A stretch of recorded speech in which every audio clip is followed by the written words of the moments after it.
জনতার গণধোলাই খেলেন বিএনপির স্থায়ী কমিটির সদস্য মির্জা আব্বাস। মারধরের শিকার তার দুই বন্ধু। সেই ঘটনার একটি ভিডিও ছড়িয়ে পড়েছে সোশ্যাল মিডিয়ায়। দর্শক, আপনারা দেখতে পাচ্ছেন যে পিনাকি ইলিয়াস সহ সাংবাদিকদের নিয়ে গালমন্দ করায় এই মুহূর্তে কিন্তু হামলার শিকার হয়েছে বিএনপি নেতা মির্জা আব্বাস। মির্জা আব্বাসকে কিন্তু গণধোলাই দিচ্ছে জনগণ মিলে। প্রতিটি কথায়, প্রতিটি অডিও কলে ডক্টর মোহাম্মদ ইউনূস স্যারের নামটি আছে। ওনার নাম নিয়ে কবিতাও লেখা ফেলাইছে। ওই যে বাজারের সবজির দাম, কি জানি দাম দাম, টমটম, গম গম, ভম ভম। নারী লাঞ্ছনা ঘটে প্রকাশ্যে, মিডিয়াতে পম, অথচ বাজারে সবজির দাম কম। সারা দেশ জুড়ে ধর্ষককারী নারীদের সম্ভ্রম, যদিও বাজারে সবজির দাম কম। ঈদের নামাজে বক্তৃতা করে ক্ষমতার টমটম, কারণ বাজারে সবজির দাম কম। কাউকে শয়তানে কখনো লারে সারে, আপনারও শয়তানে লাগছে। আমি কিন্তু মির্জা আব্বাসকে কিছু বলি নাই। ওনারা কেউ বলে গালি দিছে, আমি জানতাম না কে গালি দিছে। ওটা প্রথম শুনি মির্জা ফখরুলের মুখে। উনি বলতেছেন মির্জা আব্বাসকে বলছে, কত খারাপ কাজ করেছে। মির্জা ফখরুল আর মির্জা আব্বাস কিন্তু বিরোধ আছে, রাজনৈতিক বিরোধ আছে, এক গ্রুপে না কিন্তু তারা, যারা বিএনপি করেন তারা জানেন। কিন্তু মির্জা ফখরুল তো সাপ্লিমেন্ট করালো, উনি গিরিঙ্গি কেমন করে করতে হয় এটা ভালো জানেন। ডক্টর ইউনূস মোদীকে কি ম্যানেজ করে ফেলেছেন? রাজনীতির মোড় ঘুরে গেছে। দর্শক, নরেন্দ্র মোদী এবং ভারতের অ্যাটিটিউডের কিছু কথা সামনে এসেছে, যেগুলো প্রমাণ করে যে না, ডক্টর ইউনূসের মাধ্যমে নরেন্দ্র মোদী কিছুটা হলো ম্যানেজড। দর্শক, একটা খবর, হাসিনা আপনার প্রতি অসম্মানজনক আচরণ করেছে, কিন্তু আমরা আপনাকে সম্মান জানিয়েছি।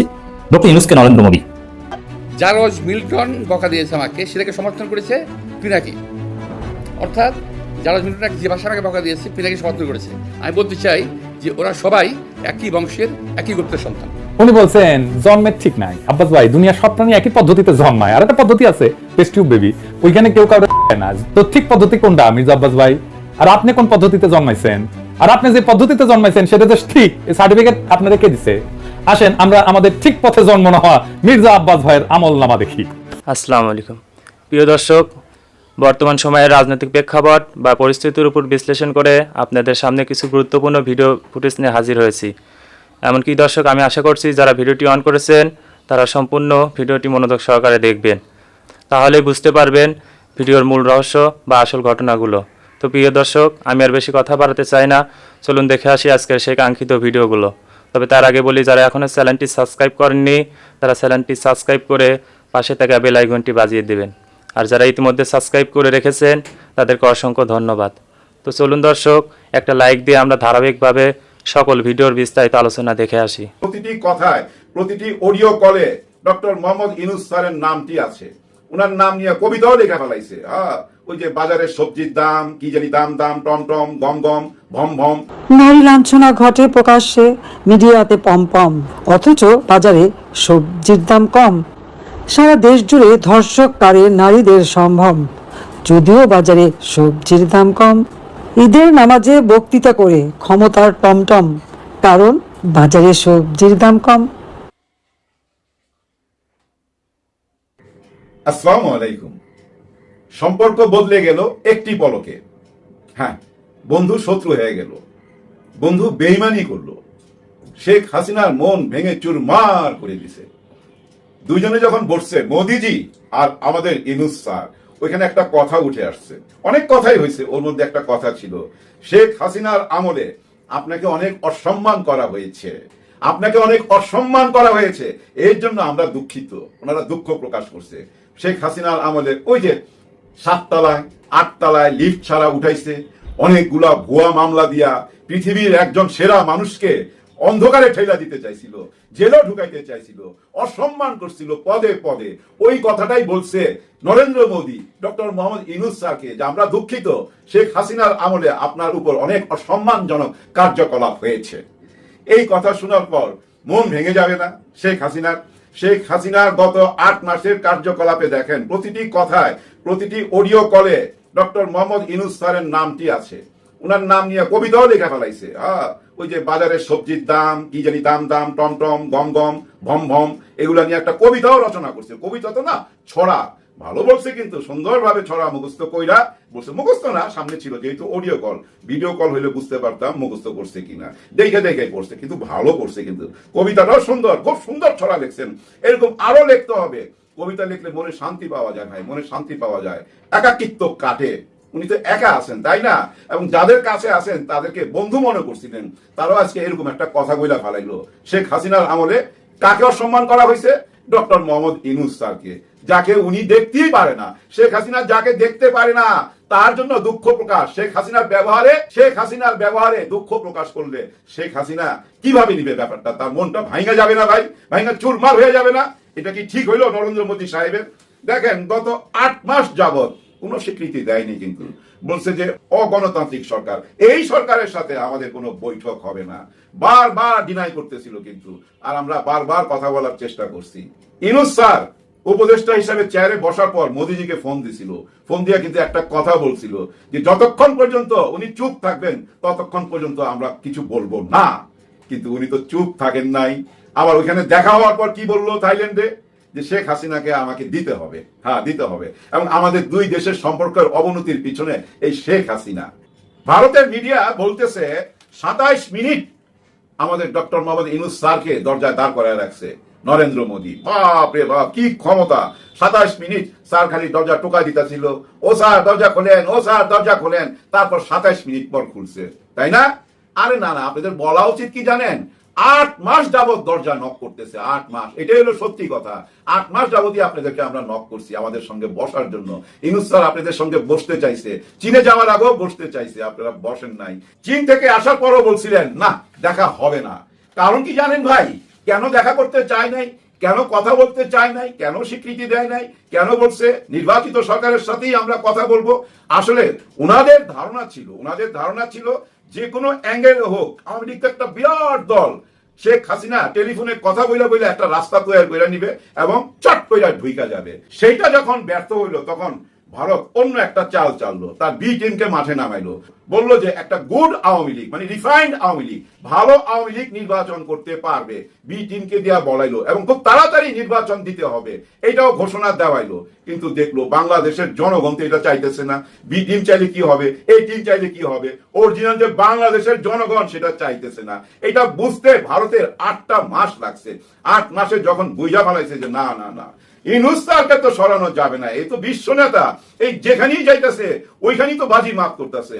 এবং এই যে চীন থেকে যখন ঘুরে আসলো তখন কি বললো? ভারতকে একটা স্বপ্ন দেখাইলো বিজনেসের, কি বুঝাইলো যে আসেন আমরা সবাই ব্যবসা বাণিজ্যে নাইমা যাই, ঢাকা থেকে তিব্বতে চলে যাবে রাস্তা, ঢাকা থেকে নেপালে চলে যাবে রাস্তা, এবং আপনার 7 বোনের ওইখানে রাস্তা চলে যাবে, এবং আমাদের সমুদ্র বন্দর ব্যবহার কইরা বিদেশ থেকে যত কিছু আমদানি করতে চান অথবা আপনারা যদি কিছু রপ্তানি করতে চান আমি সেই সুযোগ কইরা দিব, আমি আপনাদেরকে চিটাগাং পোর্ট ব্যবহার করতে দিব। এরকম একটা বিজনেসের স্বপ্ন দেখাইলো। কিন্তু ভারত মনে করতেছে, ভারতের কূটনৈতিকরা মনে করতেছে এই যে বিজনেসের একটা স্বপ্ন সামনে রাখা উনি কি ওই কথায় ফিরে যাচ্ছে? কোন কথায় মনে আছে? ফ্রান্সে বসে উনি যখন ইন্টারভিউ দিছিল 5 তারিখে যখন উনি রাজি হয়েছিল ঠিক আছে আমি উপদেষ্টা হিসাবে আসবো, তখনই ভারতের মিডিয়া ওনাকে ফ্রান্সে ফোন করছিল। ভারতের মিডিয়া তখন একটা প্রশ্ন করছিল, শেখ হাসিনা তো এখন ভারতের সাথে বাংলাদেশের সম্পর্ক কি হবে স্যার? তখন উনি বলছিল ভারত যদি কোনো কারণে আমার দেশে অস্থিরতা বাড়াইতে চায় বা অস্থির করে তাহলে ওনার 7 সিস্টারও স্থির থাকতে পারবে না, ওইটাও অস্থির হয়ে যাবে। ওই কথাটা কিন্তু ওনাদের মনে আছে। হ্যাঁ হ্যাঁ, এখন তো বিজনেসের স্বপ্ন দেখাইতেছে, কিন্তু 8 মাস আগে তো বলছে অস্থির করে মারবে। ওই অস্থিরের কোনো প্ল্যান তো করতেছে না চীনের সাথে, যার জন্য শিলিগুড়ি করিডোরে আর্মি দিয়া ভৈরা ফেলাইছে ভাই। ব্রাহ্মণ মিসাইলের নাম ব্রাহ্মণ, ওই মিসাইল দিয়া পুরা ভৈরা ফেলাইছে, পুরা সতর্ক অবস্থা চলে গেছে, বিশ্বাস করতে পারতেছে না। কিন্তু তারপরও যে আধা ঘন্টাটা বৈঠক হয়েছে, ওই যে আপনারা বলেন 27 মিনিট দরজায় নক করছে, 27 মিনিট বলবেন না, বলবেন 8 মাস যাবত স্যার চেষ্টা করতেছে আপনাদের সঙ্গে কথা বলতে। বোঝেন না কেন? উনি শান্তিতে নোবেল পাইছে, শান্তিতে, উনি কারোর সাথে অশান্তির সম্পর্ক রাখবে না। ডক্টর ইউনূস মোদীকে কি ম্যানেজ করে ফেলেছেন? রাজনীতির মোড় ঘুরে গেছে। দর্শক, নরেন্দ্র মোদী এবং ভারতের অ্যাটিটিউডের কিছু কথা সামনে এসেছে যেগুলো প্রমাণ করে যে না, ডক্টর ইউনূসের মাধ্যমে নরেন্দ্র মোদী কিছুটা হলো ম্যানেজড। দর্শক, একটা খবর, হাসিনা আপনার প্রতি অসম্মানজনক আচরণ করেছে কিন্তু আমরা আপনাকে সম্মান জানিয়েছি, ডক্টর ইউনূসকে নরেন্দ্র মোদী। এটার অর্থ কি? যে ডক্টর ইউনূসকে সম্মান আগে থেকেই করতে এখনো করে এবং ডক্টর ইউনূসকে ভারত ও মোদী মেনে নিচ্ছে। অ্যাটলিস্ট পুরোপুরি ম্যানেজ হয়েছে একথা বলা যায় না, কারণ কিছুটা হলো ম্যানেজ না হলে তারা বৈঠকেই বসতে, মানে বৈঠকে তো বসতে চায়নি। এই বৈঠকে বসা যে ভারতের একটা কূটনৈতিক পর্যায়ে এটা তো তারা জানতো, শেখ হাসিনাকে চাইবে এবং একটা বিব্রতকর পরিস্থিতি তৈরি হবে, এটাও তারা হয়তো উপলব্ধি করছে। কিন্তু হাসিনা আপনার প্রতি অসম্মানজনক আচরণ করেছে কিন্তু আমরা আপনাকে সম্মান জানিয়েছি, এই কথার অর্থ যে ডক্টর ইউনূসকে নরেন্দ্র মোদী মেনে নিয়েছে এবং এই বৈঠক হওয়ার মাধ্যমেই ডক্টর ইউনূসকে আর একটা স্বীকৃতির বিষয় ঘটেছে। অতএব এই লাইনটা খুবই গুরুত্বপূর্ণ। আরো বেশ কিছু তথ্য উঠে এসেছে দর্শক। যে কিভাবে ডক্টর ইউনূসকে রেসপেক্ট করেছে মোদি, ডক্টর ইউনূসের ডমিনেন্স কিভাবে ছিল, এটা গুরুত্বপূর্ণ। শেখ হাসিনার সঙ্গে ভারতের সুসম্পর্ক থাকাকালীন আমরা আপনার প্রতি তার অসম্মানজনক আচরণ দেখেছি। এখন এটা বলছে মানে ডক্টর ইউনূসকে পাম দিচ্ছে, ব্যক্তি ডক্টর ইউনূসের প্রতি তাদের একটা রেসপেক্ট তুলে ধরছে। This is very significant. কিন্তু আমরা আপনাকে সম্মান জানিয়েছি। ব্যাংককে বিমস্টেক সম্মেলনের মাঝে দ্বিপাক্ষিক বৈঠকে প্রধান উপদেষ্টা ডক্টর মোহাম্মদ ইউনূসকে এমনটাই জানিয়েছেন ভারতের প্রধানমন্ত্রী নরেন্দ্র মোদী।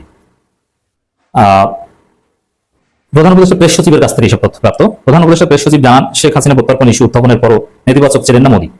এই যে নেতিবাচক ছিলেন না অথবা কিছু বলেননি, চুপ থাকাটা কিন্তু একটা সম্মতির লক্ষণ, অথবা একটা কিছু না বলে একটা বিব্রতকর পরিস্থিতির মধ্যে ছিলেন, এর প্রমাণ। তো এটাও প্রমাণিত হয় যে ডক্টর ইউনূস চালকের আসনে ছিলেন। হাসিনাকে ঢাকায় প্রত্যার্পণ করা হবে বলে বিশ্বাস প্রেস সচিবের। সেই সঙ্গে তিনি বিশ্বাস করেন হাসিনার বিচার দেখতে পাবেন। দেখেন, হাসিনাকে ঢাকায় প্রত্যার্পণ করার যে বিশ্বাস সরকারের প্রেস সচিব করছে, প্রধানমন্ত্রীর প্রেস সচিব, এটার তাৎপর্য নয়, এটাও একটা স্মার্ট ডিপ্লোমেসি। তার মানে ভারতের সাথে বৈঠকে এই বিষয়টা উত্থাপন করে এখন আবার আশা প্রকাশ করছেন না যা ঘটেছে তাতে হাসিনাকে ফেরত দিবে আশা করি। অতএব ডক্টর ইউনূস যে কিভাবে গেম খেলছেন আশা করি বুঝতে পারছেন। এটা আরেকটা গেম, এটা আরেকটা অ্যাডভান্স লেভেলের গেম। বৈঠকে ভারতের প্রধানমন্ত্রী নরেন্দ্র মোদী অথবা ডক্টর মোহাম্মদ ইউনূসের কাজের প্রশংসা করেন। বৈঠকে প্রধানমন্ত্রী ডক্টর মোহাম্মদ ইউনূসকে মোদী বলেন, শেখ হাসিনার সঙ্গে ভারতের সুসম্পর্ক থাকাকালীন আমরা আপনার প্রতি অসম্মানজনক আচরণ দেখেছি, কিন্তু আমরা আপনাকে সম্মান জানিয়েছি। তো একটা বিষয় স্পষ্ট দর্শক, যে কাজের প্রশংসা করেছেন, যে ব্যক্তি ডক্টর ইউনূসকে আলাদা চোখে দেখতে শুরু করছে বা বাধ্য হচ্ছে, এবং ব্যক্তি ডক্টর ইউনূসকে মানতে বাধ্য হচ্ছে ভারত। তো এটা রাজনীতিতে নিঃসন্দেহে একটা নতুন মোড়। হ্যাঁ, এখন এই যে দেখেন, এটার পিছনে আরো ডিপ্লোমেসি আছে। ভারত তো একদম বোকা রাষ্ট্র নয়, তারা এমনি এমনি তো বাংলাদেশের উপর একটা কলোনি এতদিন পরিচালনা করেছে, এটা এমনি এমনি হয় না, অবশ্যই তাদের মধ্যে কিছু আছে এবং দে আর ইউনিক বা ব্যতিক্রম অনেক দিক থেকে। কিন্তু ভারত হয়তো এই চিন্তাটা করছে যে ডক্টর ইউনূসকে আমরা পাম দিই, তাকে গ্রহণ করে নিই, তারপরে তার কাছ থেকে যদি কিছু আদায় করে নেওয়া যায়, কিন্তু ডক্টর ইউনূস দিবেন, কিছু সমঝোতা হয়তো করবেন, কিন্তু দেশের স্বার্থ জলাঞ্জলি দিয়ে নেয়, কিছু ছাড়ও হয়তো দিবেন, সেটা জাতীয় বৃহত্তর স্বার্থে, আঞ্চলিক স্থিতিশীলতার স্বার্থে, সর্বোপরি বাংলাদেশের জাতীয় স্বার্থের জন্য, বাংলাদেশের স্বাধীনতা সার্বভৌমত্ব ঠিক রেখে যতটুকু করা যায় ভারতের সাথে ততটুকু করবেন। ভারত হয়তো সেই আশায় ডক্টর ইউনূসকে একটু পাম টাম দিচ্ছে, প্রশংসা করছে। দ্বিপক্ষীয় বৈঠকে ভারতের প্রধানমন্ত্রী নরেন্দ্র মোদী অথবা ডক্টর ইউনূসের প্রতি অত্যন্ত শ্রদ্ধাশীল ছিলেন, তিনি তার কাজের প্রশংসা করেন। বৈঠকে যা বলেছেন তার মধ্যে একটি ছিল ওই যে সম্মানের বিষয়টা। এছাড়া এটা বেশ স্পষ্ট ছিল যে বাংলাদেশের সঙ্গে তার সম্পর্কের ক্ষেত্রে একটি নতুন দিক নির্দেশনা তৈরি করতে চায়। জারজ মিল্টন বকা দিয়েছে আমাকে, সেটাকে সমর্থন করেছে পিনাকি। অর্থাৎ জারজ মিল্টন যে ভাষা আমাকে বকা দিয়েছে, পিনাকি সমর্থন করেছে। আমি বলতে চাই যে ওরা সবাই একই বংশের, একই গোত্রের সন্তান। উনি বলছেন জন্মের ঠিক নাই আব্বাস ভাই, দুনিয়া সব প্রাণী একই পদ্ধতিতে জন্মায়, আর একটা পদ্ধতি আছে টেস্ট টিউব বেবি, ওইখানে কেউ কাউরে না। তো ঠিক পদ্ধতি কোনটা মির্জা আব্বাস ভাই? আর আপনি কোন পদ্ধতিতে জন্মাইছেন? আর আপনি যে পদ্ধতিতে জন্মাইছেন সেটা যে ঠিক, এই সার্টিফিকেট আপনারা কে দিছে? আসেন আমরা আমাদের ঠিক পথে জন্ম নেওয়া মির্জা আব্বাস ভাইয়ের আমল নামা দেখি। উনার আব্বা মতিঝিল সরকারি উচ্চ বিদ্যালয় বা মতিঝিল সেন্ট্রাল গভর্নমেন্ট স্কুল হিসেবে যেটা পরিচিত, ওই স্কুলের দপ্তরই ছিলেন। ডং ডং ডং ডং ডং ডং কইরা ঘন্টা বাজাইতেন। 1991 সালে প্রথম এমপি হন মির্জা আব্বাস, তারপরে কিছুদিনের মধ্যে ঢাকার মেয়র, আর 4 বছরের মধ্যে ব্যাংক মালিক। এমপির বেতন কত মির্জা ভাই? মন্ত্রীর বেতন কত? 1-1.5 লাখ টাকা সেই সময় মাসে, তাই না? তো কোন জাদুর কাঠি পাইলেন যে ব্যাংক বানানোর টাকা পাইছেন? আমি আশা করছি সম্পূর্ণ ভিডিওগুলো মনোযোগ সহকারে দেখেছেন। সেই সাথে ভিডিওর কোনো তথ্য বা মতামত থাকলে কমেন্ট বক্সে জানিয়ে যাবেন। আজকের মতন এখানে শেষ করছি, ফিরে আসছি আগামী দিনে অন্য কোনো টপিকস নিয়ে। সে পর্যন্ত ভালো থাকবেন, আল্লাহ হাফেজ।